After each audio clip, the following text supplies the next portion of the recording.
Góðan daginn og velkomin í annan þátt Vindhanans. Við erum að taka ansi heitt málefni aftur núna. Það spurningin það hvort að húsnæði sé fyrst og fremst markaðsvara. Og hingað komin Pavel Bartosek fyrirgeðu. Og hann ætlar að tala fyrir því að húsnæði sé fyrst og fremst markaðsvara og svo hérna Sanna Magdalena. Hún neitar því. En ef við byrjum að þér, Pavel, húsnæði fyrst og fremst markaðsvara? Ég bara vil þakka fyrir þannig tækifæri að mæta á samstöðuna og ræða bara stór hugmyndir. Það eru stundum svona föst í bröggum og pálmatrjám, en hérna bara virkilega merkilega hugmyndafræðileg umræða. Ég held að svarið við því sé augljóst að húsnæði markaðsvara.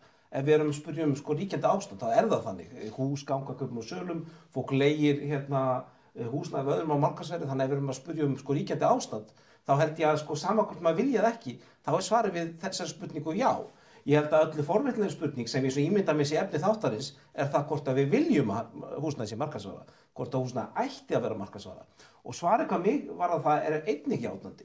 Ég held að fyrirkomulag þessar húsnæði gengur kaupum og sölum á frjálsum markaði sé mjög vel til þess fallið, alltaf miklu betur heldur en önnur úrræði til að tryggja félagslegan hreyfanleika, til að tryggja ákveðin eignajöfnuð, vegna þess að mér finnst það stundum að þau sem tala fyrir því að það væri miklu betra kerfi ef við myndum taka einhvern veginn markaðinn alfarið út úr húsnæðismarkaðnum, þá finnst mér að ætti að svara tveimur spurningum, áður en förum bara í einhvern pælingar kapitalisma eða ekki. Fyrsta lagi, nú það þannig að eignajöfnuður talsvert meiri í þeim löndum þar sem mjög hátt hlutfall fólki á eigið húsnæði. Vegna þess að húsnæði stundu oftast aðal eign fólks. Þannig að í löndum þar sem miklu lægra hlutfall fólki sem býr í eigin húsnæði, sem fleiri leigja annaðhvort af öðrum eða af einhvers konar leigufélögum, þá eignajöfnuðurinn meiri og þetta bara staðreynd. Og hitt félagslegur hreyfanleiki. Að það sem markaðurinn býður upp á að fólk getur auðveldara og hraðar flutt sig á milli húsnæðis ef að það vantar nýtt húsnæði.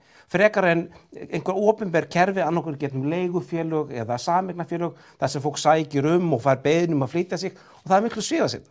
Þannig að jafnvel þó fólk sé á þeirri skoðunum að húsnæði sé of markaðsvætt, þá finnst mér þetta vera svona spurningar sem ég svara. Hvernig tryggjum við eignajöfnuð og hvernig tryggjum við félagslegan hreyfanleika? Vegna þess að það eitthvað kerfi sem markaðurinn gerir ansi vel.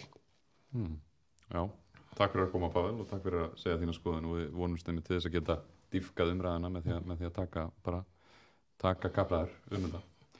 Sanna, húsnæði fyrst og fremst markaðsvara? Í dag þá það því miður fyrst og fremst markaðsvara og mér finnst það eigi alls ekki að vera markaðsvara. Húsnæði heimili fólks, það á að vera mannréttindi og við þurfum að tryggja að fólk hafi aðgang að þessum mannréttindum og staðan alls ekki þannig í dag sem við sjáum til dæmis í biðlistum þar sem fólk að bíða eftir því að komast í öruggt hús og skjól af því að staðan sem það býr þá við í dag óviðunandi þar sem það þá að greiða of hátt hlutfall af ráðstöfunartekjum sínum í leigu og þar sem að það býr inni á öðrum, þar sem það getur ekki greitt leigu og þannig að staðan í dag hún mjög slæm þar sem að við heyrum að 10% af þeim sem að leigja að greiða 70% af ráðstöfunartekjum sínum í leigu. Þannig að þetta gríðarlega mikill kostnaður sem að fer í þetta og þannig að bara svona ótryggar aðstæður sem við erum að heyra frá fólki. Þannig að þessi svona markaðslausn, hún hefur ekki verið að virka af því að við erum ekki með lausnir sem að henta fólki. Mér finnst athyglisvert að heyra þetta með svona eignajöfnuð. Ef við skoðum tölur varðandi eignarhald íbúða og skoðum hvaða einstaklingar að koma inn á markaðinn og hvaða einstaklingar eiga íbúðir, að þá sjáum við það að þeir einstaklingar sem að eiga þá fleiri en eina íbúð, þar að umfram þá eign sem þau búa í, að sú tala hún fer hækkandi og við sjáum líka, ef við skoðum bara frá 2000 til dagsins í dag, að þá sjáum við það að það eru miklu fleiri einstaklingar sem að eiga fleiri en eina íbúð sem að taka til sín fleiri íbúðir og við sjáum líka að það þarna aukning eftir 2006 þar sem að lögaðilar, þar sem fyrirtæki að taka til sín fleiri íbúðir. Þannig að talandi svona eignajöfnuð og þá erum við ekki að sjá það að það sé eitthvað auðveldara fyrir einstaklinga að ná að kaupa sér íbúð. Þannig við erum ekki að sjá hækkun á þeim tölum. Og þú ert ekki hrifin af áframhaldandi markaðslausnum í húsnæðismálum? Ég bara spyr, er að draga því ef að eignajöfnuður er meiri í löndum sem hærra hluta fólki á eigið húsnæði? Er það ekki bara staðreynd? Að það er þannig, það er í löndum eins og Íslandi, þar sem nokkuð hátt hlutfall fólks á eigið húsnæði, er eignajöfnuður meiri heldur til dæmis en minnir í Svíþjóð og Danmörku, þar sem lægra hluta fólki með eigið húsnæði. Þannig að, veist, og það er alltaf að segja síðan bara okkur finnst að eignajöfnuður ekki skipta neitt það miklu máli, en ég held að þetta sé bara staðreynd sem við þurfum að leggja á borðið, og allt sem er nefnt er auðvitað má vera að sé alveg rétt, en ég er samt ekki að sjá að kerfi það sem við til dæmis kannski alltaf við förum bara að ræða hver okkar draumsýn er.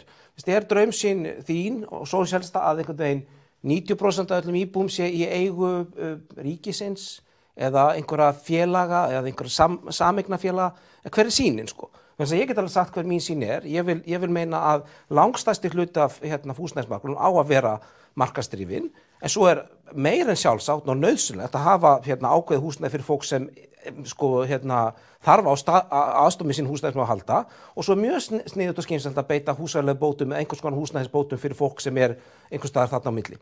En þetta er mín sýn, að markaðurinn eigi að vera grunnurinn það sem drífur kerfið áfram, en svo höfum við lausnir til að grípa þá sem einhvern veginn þetta hendur ekki. En ég vil bara heyra hver ykkar sýn er sýnin svo að það vera bara eins og í Sovétríkjum sálu, 90% öllum íbúðum í eigu ríkisins, eða viljið þið sjá áfram einhvers konar enga eignarrétt á íbúðum? Sýnin er svo að við erum ekki að byggja upp kerfi þar sem að fjármagnseigendur geta grætt á bara húsnæðisneyð fólks, að við erum ekki að byggja upp eitthvað kerfi þar sem að þetta er svona markaðsdrifið. Ég meina að þetta á að vera félagslegt, og þegar ég tala um félagslegt þá er ég ekki að meina að við séum með eins og nú í borginni, við erum með 5% íbúða sem eiga að fara til fólk sem eru í verstu stöðunni. Ég er að tala þegar ég tala um félagslegt húsnæðiskerfi, að við þurfum öll húsnæði. Þannig að við erum ekki einhvern veginn að hugsa ef þú uppfyllir þessa kröfur og þessa kröfur, fjárhagslegar og félagslegar, þá komumst inn í íbúð, og ef einhvern veginn tekjustaða þín breytist, þá þurfum við að fara úr þessari íbúð. Þannig að þetta sé þannig að við erum að byggja upp húsnæði, þú komist inn í það, þá ertu öruggur í því. Þetta getur verið félagslegt, þetta getur verið að sjóst að kaupa eins og í verkamannabústaðakerfinu, en þetta sé ekki þannig að síðan að þú getur selt þetta út úr því kerfi þar sem að þú ert að hagnast greiðlega á því, og þá einhvern veginn er þetta farið út úr þessu félagslega kerfi. En viljum við ekki alveg að einstaklingar, ég bara vil fá á hreint sko, viljum við ekki alveg einstaklingar geti farið og eignast ein íbúð, eða er það eitthvað sem ykkur sósíalistum ekkert að því, og er ekki, hver stórt hlutfall er eðlilegt að sé þannig íbúðum? Ég meina, ég bara reyna að skilja áttum á sko hvort við séum ósammála eða hvort við séum sammála. Erum við einhvern veginn á því að það eigi að vera 5% eða 10%, eða að því að viljum við landa sem þú fer í fasteignaauglýsingu í blaði og leitar að húsnæði sem er til sölu og hringir og gerir tilboð, eða finnst okkur það vera of markaðsdrifið til að við sættum okkur við það? Nú ef við má bæta eins inn í að leiguverð ríkur upp og fasteigna bólan eins og sem er kallað heldur áfram. Ef við má spyrja ykkur bæði og byrjum bara þér, Pavel, hvað er til ráða? Hvernig getum við stjórnað að koma í veg fyrir að leigjan halda áfram að rísa upp úr öllu valdi? Þetta leiguverð hafði ekki hækkað mikið á eignir undanförnum, bara svo það sé sagt. Þetta hefur aðalega verið eignadrifið. En sko leiðin í öllum mörkum, af því að þetta er markaður, er þetta alltaf bara ef það er mikið af fólki og lítið íbúum, þá verður verið hátt, og ef það er öfugt, þá lækkar verðið.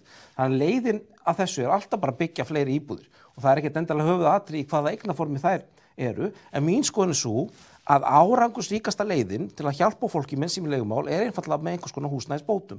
Og það er ekki bara mér sem finnst það, heldur að hafa rannsóknir sínt að bæði OECD og stóra rannsóknir í Bandaríkjunum, að besta kerfið er að gefa fólki bara mjög ríkulegan stuðning með sína leigu, af því að það er sko það sem er best við það kerfi, að það neyðir það fólk ekki til að flytja úr íbúðinni þegar það hefur sko komist síðan það tekur þess að aukist.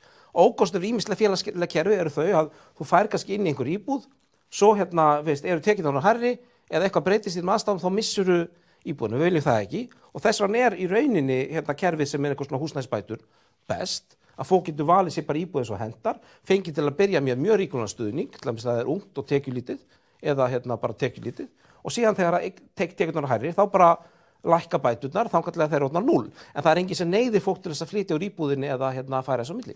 Þannig mér finnst þetta að vera besta kerfið. Þannig ef ég skil Pavel rétt, að þá eigum við að leyfa kapitalistunum að byggja bara dýra íbúðir og hækka leiguna, og við sem opinberi stuðningur eigum það bara að hækka stuðning til fólk sem hefur ekki efni á leigu til þess að kapitalistar geti þá hækkað leiguverð og þá einhvern veginn erum við komin með kerfi þar sem að bara leigan orðin rosa rándýr og við einhvern veginn hér opinbera erum alltaf að greiða bara til leigjenda sem hafa ekki efni á leigunni. Af hverju erum við að nota okkar opinbera fjárstuðning í að hjálpa fátæku fólki að greiða leiguna? Af hverju ekki frekar bara byggja þannig að fólk þurfi ekki að greiða svona háa leigu?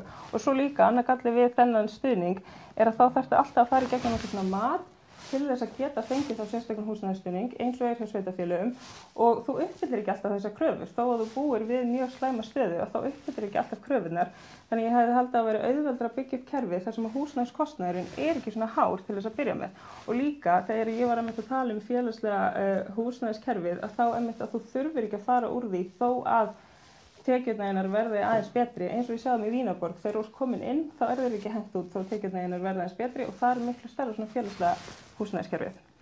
Við svarum við þessu, af hverju þetta sé ekki betra, er bara til dæmis stór rannsókn í Bandaríkjunum sem hét Option Choice, það sem var gerð samanburður á ólíkum stuðningsnetum við fólk sem hefur lent í miklum húsnæðiserfiðleikum. Einn var sá að bjóða fólki upp á tímabundið húsnæðisúrræði, annar var að bjóða fólki upp á lengri tíma úrræði en enga síður í einhvers konar opinbert kerfi og þriðja var bara að láta fólk hafa peninga.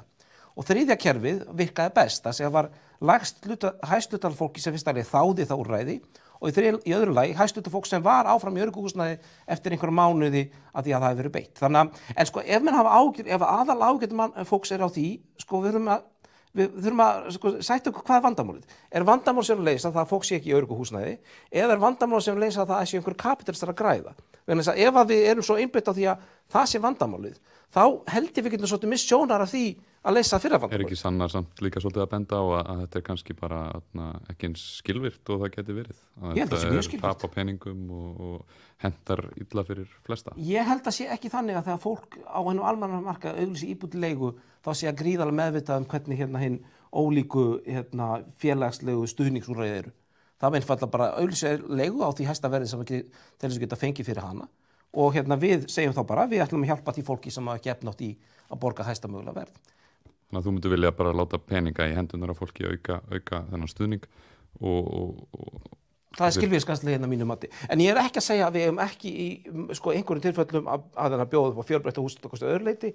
Þetta kerfið þar sem félagsbústaðir hafa verið að kaupa 5% íbúðir í öðrum kjörnum er gott út á blöndun og ýmislegt og við eigum að sjálfsögðu hafa gott félagslegt kerfi en ef við erum að hugsa að leysa kannski vanda þess að fólk sem er í tímabundið í lágum tekjum er að leiðina upp þá er þetta kerfi sem ég legg til talsvert betra. Vegna þess að það sem gerist síðan er fólk er kannski í einhverju öruggu húsnæði og þorir ekki að flytja í annað hverfi vegna þess að það er kannski ekkert húsnæði á vegum félagsbústaði í því hverfi og það vill einhvern veginn ekki færa með krakkarna á skóla og þannig að það er bara ég held að kerfið það sem fólk getur valið úr þessum stóra markaði íbúðum sé farsætlega heldur en einhver aflæskerfi. Það er mjög ofta sem að fólk vegna stöðu markaðarins á svolítið erfitt með að velja í rauninni endaði á að taka það sem þau geta tekið. Sanna, hvaða leið myndu sósíalistar fara til þess að greiða á þessum málum eða hjálpa til? Það er náttúrulega fjarlægt þetta frá markaðinum og ef við hugsum núna eins og stöðuna það er ekki félagsleg böndin ef við skoðum til dæmis eins og félagsbústaðir það er til dæmis ekki mikið af félagslegum eignum í Vesturbænum út af því að þegar þú ert með þessi skilyrði að þú sért að kaupa af markaðinum að það var rosalega erfitt einhvern veginn að ná að finna ódýrar íbúðir og samt einhvern veginn finna eitthvað sem hentar fyrir félagsbústaði þannig að leið og við víkkum út í rauninni hvaða skilyrði eru fyrir því að geta fengið íbúð hjá sveitarfélaginu það held ég að þetta verði miklu auðveldara því þá erum við ekki með þessu þröngu skilyrði einhvern veginn félagslega blöndun og fólk sem er á ákveðnu tekjubili með bara að komast inn og þá þurfum að kaupa íbúðir sem eru svo dreifðar þannig ég held að við þurfum að víkka út hvaða er sem við erum að tala þegar við tölum félagslegt húsnæði að við séum að tala það í miklu svona almennara og víðara skilningi að við séum ekki bara að tala einstaklingar sem að falla undir ákveðið tekjuviðmið og eru að upplifa svona félagslegar aðstæður sem eru mjög slæmar heldur að félagslegt húsnæði sé bara hugsað fyrir fólk sem þurfi á húsnæði á að halda þannig að það verður svona ein leið og einmitt að skilgreinda sem mannréttindi þannig að enginn geti hagnast á því að einhver þurfi á húsnæði þannig að aðskilja þessa aðila frá uppbyggingunni sem er að leitast við að hagnast greiðlega á þessari uppbyggingu þannig að hefur opinbera komið meira að uppbyggingunni sjálfri það er það sem ég vilja sjá. og þú tala fyrir því að það er gert beint. Nú eru þið bæði að tala fyrir aðgerðum sem að myndu fela í sér aukin útgjöld hjá sveitarfélögunum, býst maður við. Ég er ekkert endilega að tala, ég er bara að tala að kerfi sem við höfum byggt upp sem kerfi í formi félagslega bóta sé gott. Sko ég held að þetta vandi með skort á félagslega blöndun svo að það hafa einmitt gegnum tíðun af og til hugmyndin náði gegn að nú þurfa að reisa rosalega mikið af einhvers konar húsnæði fyrir einhvern hóp og það gert í mjög miklu mæli og það þá verða til hverfi sem eru fyrst og fremst þannig húsnæði gegnum ákveðin tíma. Þannig ég held að þetta móti þá sé svo leiða leifamarkanum að byggja upp og hafa svona blöndun. Ég skil ekki ennþá, sko ef við ætlum að segja að við ætlum ekki að hafa láta fólk græða neitt á uppbyggingu húsnæðis, þá augljóst sko bara að það enginn að fara gera það á hinum einkamarkaði, þá erum við að taka bara einkalina alfarið út úr húsnæðisuppbyggingu eða ekki. Er það ekki rétt skil hjá mér? Ef við erum að tala að það á ekki að græða húsnæðisuppbyggingu, þá munu einkareknir bankar ekki lána til húsnæðisuppbyggingar og þá munu einkareknir verktakar ekki vilja byggja upp. Ég var að náta mig á. Ofsagróði, eins og af hverju það þannig að einn einstaklingur getur haft 4 íbúðir og leigt 3 út. Þú veist, af hverju eru við með það? Það nú ekki ofsagróði, sko. Ofsagróði væntanlega tala það einhver verktaki byggir upp 200 íbúðir og þeim eða ekki. En ég ber bara enn átta mig á því ef að verktakarnir sem í dag ekki að fara í banka eða einhver fasteignafélög, fá lánað pening, byggja upp og selja, hver á þá að gera það? Byggingarsamvinnufélög sem eru í uppbyggingu og við séum ekki að setja lóðirnar í eitthvað svona útboð og við séum að láta þessa lóðir til einstaklingar sem að vilja byggja, við séum ekki að selja byggingarréttin, að við séum ekki komið með einhvern húsnæðiskerfi í svona útboðsferli, að við séum ekki að láta það einmitt í þessar svona markaðslausnir. Ég meina einu sinni var það þannig að það var verið að úthluta lóðum, að þetta séu þá félagslega drifin félög sem hafa áhuga á því að byggja, þau fái það meira tækifæri til þess. Þannig að það bara félagslega drifin aðila sem að fá að byggja upp. Svo bara sveitarfélög, opinbera aðila og síðan aðila sem eru félagslega drifin. Engin verktaki og engin banki. Sko. Ég segi bara, bendi mér á land þar sem þetta hefur skilað því að húsnæði alveg ógeðslega aðgengilegt og allir hafa greiðan aðgang að því. Vegna sem ég kem úr ríki sem með þannig bakgrunn, ég kem úr sósíalísku hagkerfi og þar var kannski þetta megin drifkraftur í mörg ár og ekki sitjum við uppi með einhvern húsnæðis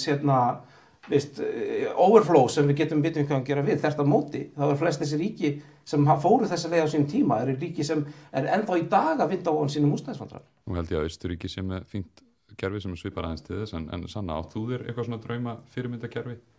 Eitthvað sem hvetur þig áfram? Við getum náttúrulega að skoða hvað Svíþjóð hefur verið að gera, við getum litið til Vínarborgar, við getum litið til leigu þaks og leigu bremsu og við getum líka litið til þessar landa þar sem að leigjendur hafa svona meira það að segja hvernig húsnæðið er. Ég ekki að tala fyrir því einhvern veginn að frá sósíalistar í borgarstjórn segja einhvern veginn svona á húsnæðið að líta út og við ætlum bara að búa til svona húsnæði og við ætlum bara að búa til 10 íbúðir sem að líta svona út. Heldur að fólki sem á það eftir að búa í þessum íbúðum að það fái meira það að segja hvernig íbúðirnar muni líti út, að ég sé ekki eitthvað eina ráða þarna bara já, herri, svona vera íbúðirnar, búið. Pavel, ef ég skilði rétt og þá ert þú í raun að tala fyrir aðgerðarleysi eða hvað?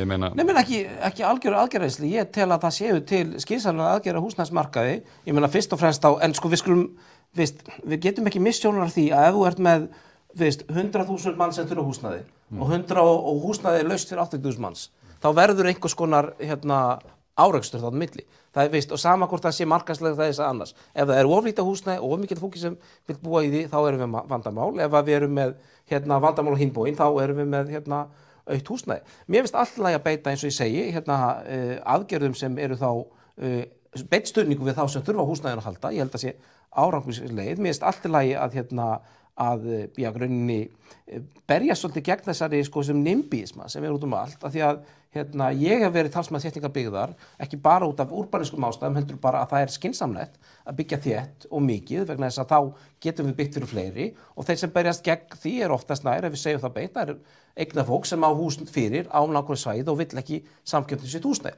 Þannig ég held að þarna er bara vera mjög skýr stefna sem tekur mið að því, en ef þú spyr mig hvort það sé tilefni til þess að setja á leiguþak, að hafa einhver þannig afskipti á markaði, þá aftur segi ég hef ekki séð að lönd sem hafa beitt þessum úrræðum, þó þau séu oft vinsæl, að þau hafi náttúrulega með stíða húsnæðismál í New York, það sem eru sko mjög sterkar reglur varðandi leiguþak og hitt og þetta, að þau séu einhvern veginn í þannig málum að við eigum að taka fyrirmynd af því. Ég held ekki. Þannig að örugglega samanborið við Sönnu þá talsmaður aðgerðaleysis, en ekki það við enginn gera neitt, heldur við eigum að nýta jákvæða kraftamarkaðins til þess að byggja upp meira húsnæði og já. En vandinn ekki að stigmagnast? Húsnæði heldur áfram að verða dýrara og það að verða erfiðara fyrir nýja eigendur að koma inn á markaðinn. Þetta í raun eigendamarkaður. Sérðu fram á að þetta muni taka einhverja aðra þróun en það hefur verið að taka hingað til? Ef við höldum áfram að byggja upp húsnæði á þeim krafti sem við höfum verið að gera, þá munum við gera það. Ég held að það sé einhver leyti eignabóla, þó að sé ekkert gríðarlega viss að segja það. Ég meina við sáum það seldist upp blokk sem var óbyggð blokk á Akureyri, seldist upp á einni viku. Það er ekki draumlega ástæða. Þetta er einhver leyti, það eru einhver eignabólu aðstæður þarna baki, en ég skal ekki gera lítið úr því að það er nauðsynlegt að byggja upp húsnæði. Sanna, hvað sér þú fyrir þér að muni gerast ef við treystum svo mikið á markaðinn áfram? Hvernig þróast þetta? Ég bara sé ekki hvernig núverandi lausnir sem við höfum verið að nota séu að leysa vandann. Þegar við vitum að fólk er ekki að ná að kaupa sér og þegar við vitum að fólk sem er að leigja er að greiða rosalega hátt verð. Þannig ég bara sé ekki hvernig núverandi formúla sem við höfum verið að nota að treysta markaðinn. Ég bara er ekki að sjá hvernig það mun skila þeim árangri að koma öllum í öruggt húsaskjól. Þannig að þegar að núverandi kerfi er ekki að virka, þá þurfum við eitthvað annað því að ég get ekki séð það að þessi leið sé að virka. Og ég get ekki séð það að þegar við búum í samfélagi þar sem við lítum á húsnæði sem mannréttindi, sem við eigum allir rétt á, hvernig við getum þá fært það inn á markaðinn. Þegar við erum með mannréttindi, hvernig við getum litið á það sem hverja aðra markaðsvöru.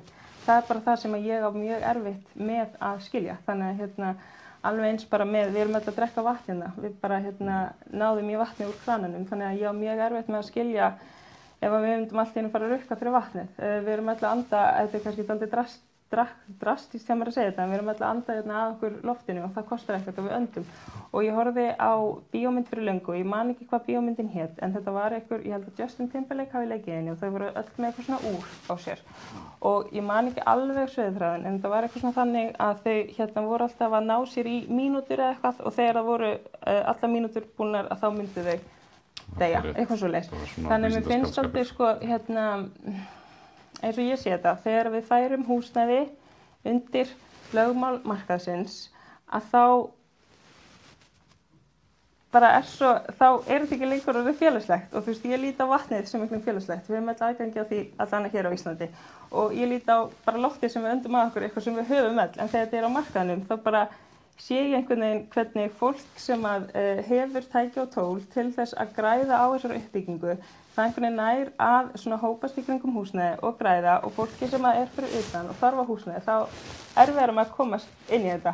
Þannig að fyrir mér, þá finnst mér svo mikilvægt að bara aftengja allar þessar markaðslausnir sem að ég sé ekki sem lausnir og bara hugsa þetta algjörlega upp á nýtt, hugsa þetta með svona félagslegum áherslum. Þannig að það er það sem að ég er að reyna að koma á framfæri. En hvað má vera á markaðnum, ef ég má spyrja? Ef húsnæði má ekki vera, má matur vera á markaðnum? Ég myndi vilja sjá einhverja samfélagsbúð. Bara allar búðir verið samfélagsbúðir, eða? Nei, að því að þú segir, ég segi bara, ástæðan fyrir því að ég vil hafa húsnæði á markaði er ekki það að einhvern veginn mér sé illa við fólki sem býr í húsum, þetta móti. Ég bara treysti markaðum vel og ég veit að markaðin er mjög skilvirkleg til að koma gæðum til fólks og mér finnst bara arfaslög hugmynd að gera hana að mjög stórum hluta sósíalska að samhátt og mér finnst arfaslög hugmynd að koma matvæla framleiðslu og dreifingu í sósíalisma. Þess að ég veit að það myndi ekki virka. Þannig að það er bara það sem ég hef áhyggjur af. Og þá spyr ég, er eitthvað sem í þínu sósíalska hjarta markaður má gera? Eða er bara allt off limits fyrir hérna ósýnilega hönd? Sko ég meina við höfum alltaf verið með markaði mjög lengi en það er leið og við komum með einhvern veginn þetta rosa kapitalíska inn í þetta. Ég meina við höfum alltaf verið að skiptast á vörum, við höfum verið að skiptast á varningi, við höfum alltaf verið að gera það í gegnum tíðina. En einhvern veginn þessi svaka svona hagnaðar nýfrjálshyggjuleið sem við einhvern veginn síðan bættum við ofan í þetta, mér finnst það einhvern veginn svo svona við þurfum að fara að aðskilja það frá öllu sem að tengist bara lífinu, öllu sem við erum að gera í lífinu. Þannig að mér finnst sko eins og Já, þessi bara grunnþættir sem eru svo mikilvægir, ég bara get ekki séð, þú veist, eins og ég sé þetta, þá finnst mér að það væri betra ef við værum bara með einhvern svona samfélagssáttmála hvað megi og hvað megi ekki gera á húsnæðismarkaði og ég get ekki séð að þeim hagsmunum sé best varið á hinum frjálsamarkaði eins og það kallað, af því þar hafa þá einstaklingar svo mikið vald til að segja bara, herðu, nú ætla ég að hækka leigunum 30.000, nú ætla ég bara að segja upp leigusamningnum, nú bara færðu ekki lengur að búa hér. Þannig eins og ég sé þetta, að þá væri hagsmunum fólks betur borgið innan þess félagslega, en mér finnst samt mikilvægt að við virðum lýðræði þar, að við séum ekki bara með eitthvað svona ríkisbákn, eitthvað ríkisbáknir ræði þessu öllu, heldur einmitt að færa valdið til fólksins og fólk fái, þú veist, eitthvað það að segja. Þannig að þetta sé ekki bara, þú veist, fólki með mesta fjármagnið sem fái að ráða öllu, þannig sé ég þetta. Já, ég þá að reyna að skilja sko í einhvern veginn heimi þar sem Sósíalistaflokkurinn er búinn að stjórna borginni í 20 ár og landinu helst. Er ég að fara á vísi.is, skoða fasteignir og leita mér að húsnæði og gera tilboð fyrir einhvern annar sem á það? Eða er ég alltaf að fara gegn einhverjum miðla gátt og segir, nú hef ég fengið vinnu í öðru hverfi og óska því eftir því að viðkomandi sameignarfélag verið svo vænt að gefa mér nýjan stað. Ég er að reyna að skilja hugmyndina, vegna þess að það er í grunninn það sem er, mér finnst vera svo mikið atriði. Ég vil ekki að við séum öll eins og stúdentar á stúdentargarði sem þurfa einhvern veginn að sækja leyfi og einhver nefnd, útlönd okkar besta húsnæðinu.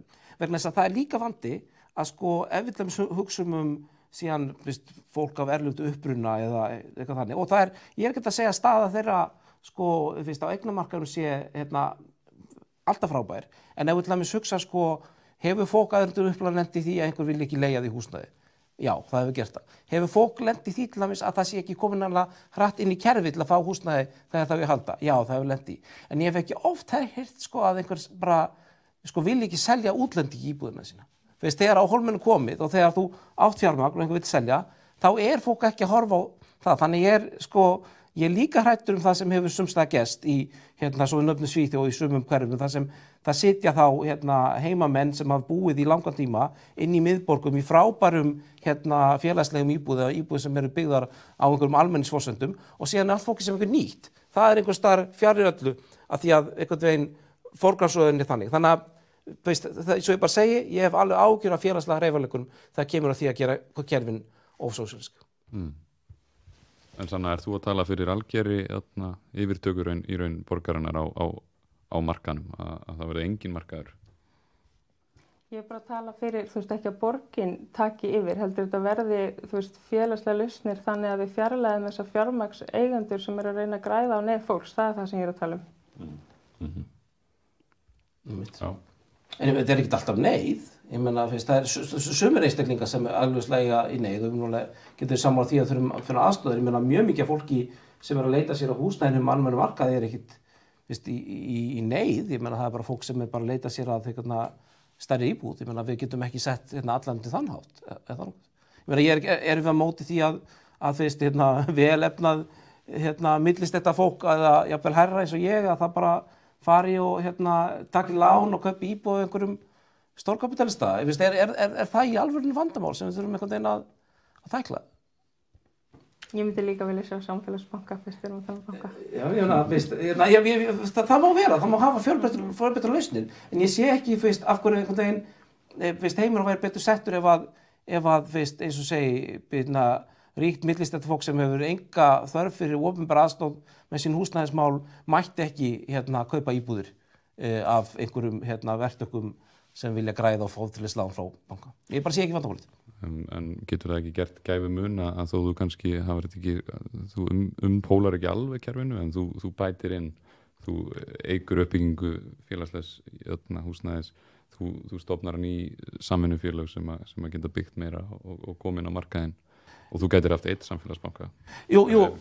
Það skilaði rétt svona. Það er alltaf lagi, en ég er aftur, þessna finnst mér kannski vandamálið ef við gerum umræðan svona ótrúlega hugmyndafræðilega. Ef við segjum bara að þetta snýst það að kapitalist með ekki græða, þá erum við einhvern veginn svo langt frá því að vera að tala um hvað raunverulegar lausnir sem eru nær. Ég meina til dæmis gætum við sannmælst það að sérstaklega húsnæðisbætur vera hærri. Það eitthvað sem við erum núna að tala sem sko á erindi næstu kosningar. Ættum við að sannast það að hlutfall félagslega íbúða ætti kannski ekki að vera 5% til 10%, sko. Af því að þar svo við séum hreinskilin, þar kannski í hugmyndafræðilega svell sem við getum skautað á þessum kosningum. Það er ólíklegt að einhvern veginn ég ná mínu fram að gera markaðan ennþá meira markaðsvæddan og það er ólíklegt að sanna einhvern veginn ná sínu fram og að verði engin markaðskraftar að störfum í borginni. Þannig að ég kannski sakna þess stundum að við tölum meira um raunhæfarlausnir sem við getum einhvern veginn þá svona debataraðum. En ef að laust þá, ef að félagsbústaðir myndi stefna að því að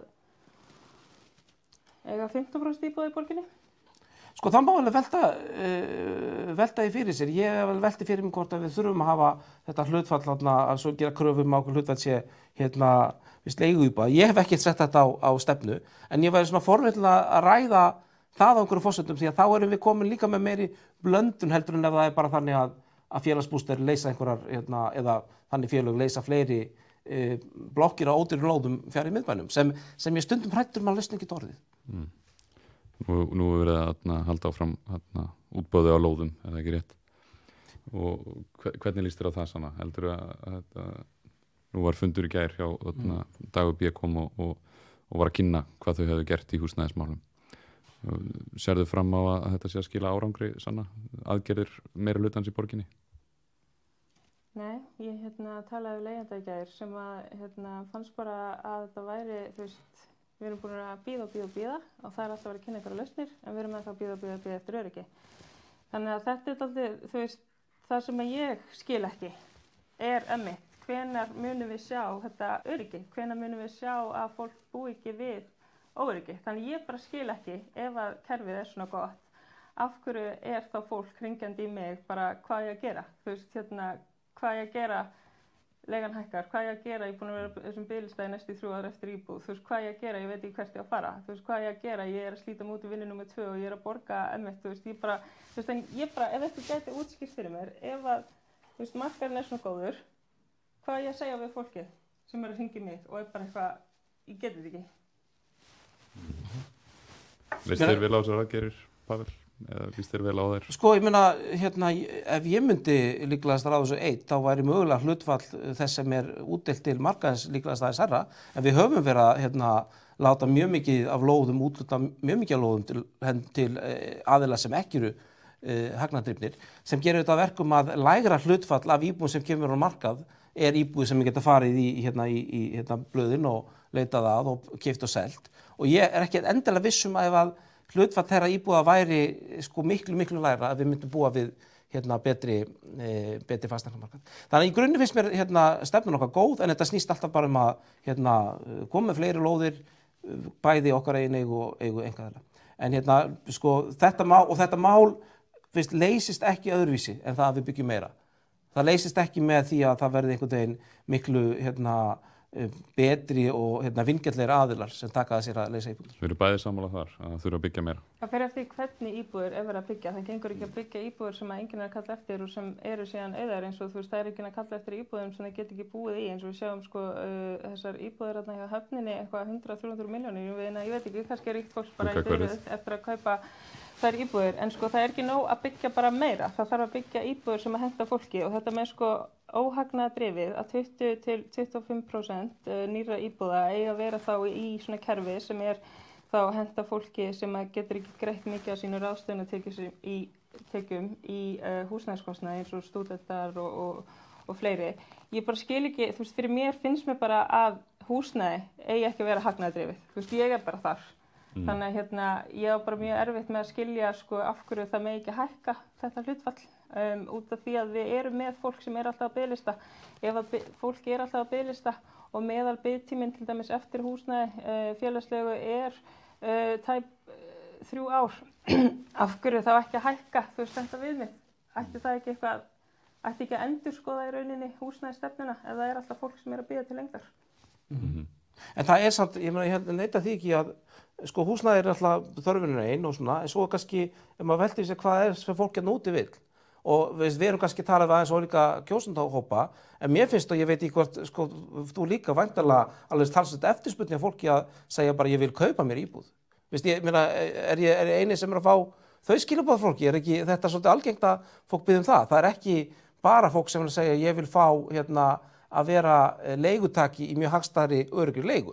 Ég efast ekki það fólk sé til og það sé heilmikið það ákveðnu æviskeiði, en ég held að sé mjög margir sem vilja geta eignast ein íbúð og geta séð hana síðan þá fjárfestingu skila sér í formi að maður geta þá selt hana og átt einhvern pening síðan meir eða bara átt öruggt ævikvöld í sína ein íbúð.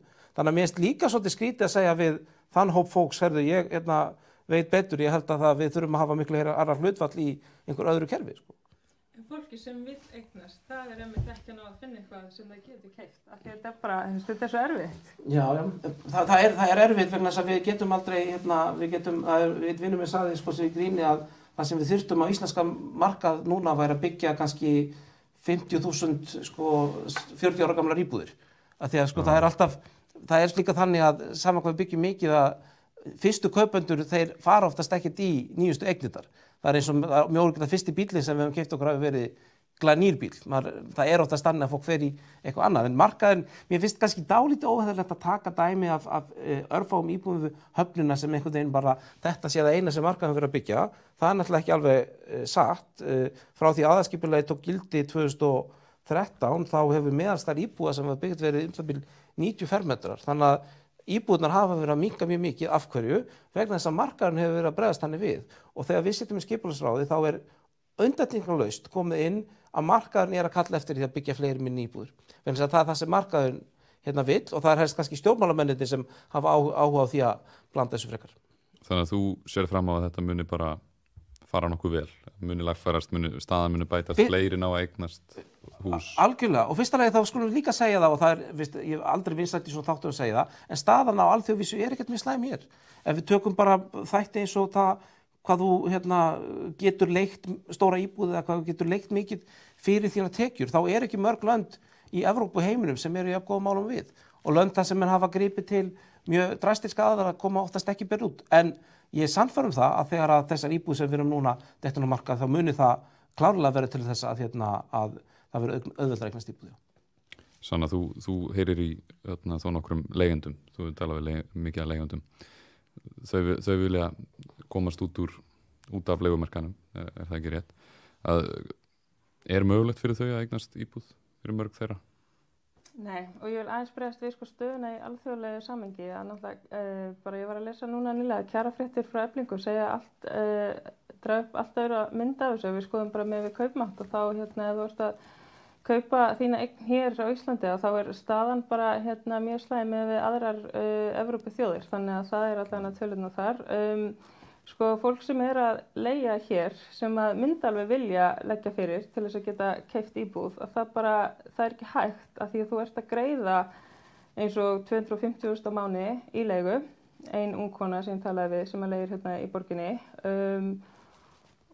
Þannig að þú ert að borga 4 mánuðum, þá ert að borga 1 milljón, þannig að þú getur ekkert lagt fyrir einstæð móðir sem að hafði reynt að sækja íbúð hjá félagsbústöðum, hún var búin að vera í biðlista minnum í yfir 10 ár og bara fekk aldrei íbúð þó hún var alltaf að endurnýja.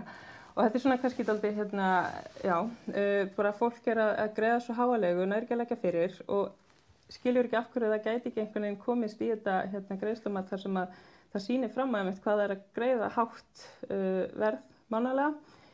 Þannig að kerfið er ekki hannað fyrir þarfir fólksins sem er í veststöðinni. Einn þingmaður Viðreisnar koma með þennan punkt í þinginu daginn að greiðslumati mætti stundum taka mið af raunverulega greiðslugetu fólks sem við getum sýnt fram á og það er ágætis umræða. En hins vegar þá aftur segja þarna, ef þetta er vandamálið, þá finnst mér skilvirkara að hreinilega að segja við ætlum að hækka húsnæðisbæturnar, við ætlum að láta þá fólk hafa meira millihanda þegar hefur greitt að sínu húsnæði, svo það getur lagt fyrir, en ekki að við ætlum að umturna kerfinu, búa til opinber húsnæðisfélög, banna bönkum að lána til hagnaðardrifinna verkefna, banna verktöku sem hafa byggt upp húsnæði í marga áratugi að vera á þessum markaði. Ég held að skilvirkarlegin sé svo sem ég nefndi. Af hverju ekki að lækka húsnæðiskostnað? Sko húsnæðiskostnaðurinn ræðst náttúrulega fyrst alveg byggingarkostnaði sem verður ekkert einhver annar byggir og svo ræðst hann bara að lögmál framboðs og eftirspurnar.